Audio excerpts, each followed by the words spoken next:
Some guy called over here, a doctor. He's looking for a driver. Do you foresee any issues in working for a black man? Stephanie, I need your help. We're on our own. I can't order anyone to do this. I know I do, because I've never been so scared in my entire life. I love you. I've never been afraid of vampires.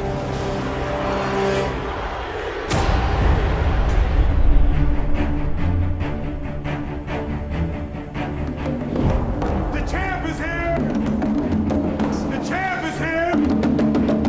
The champ is here!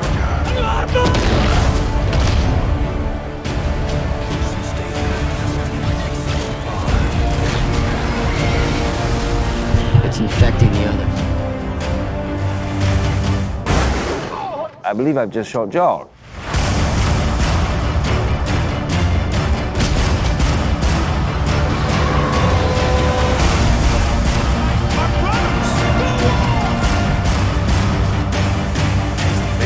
You know this is pathetic, right? Put this down.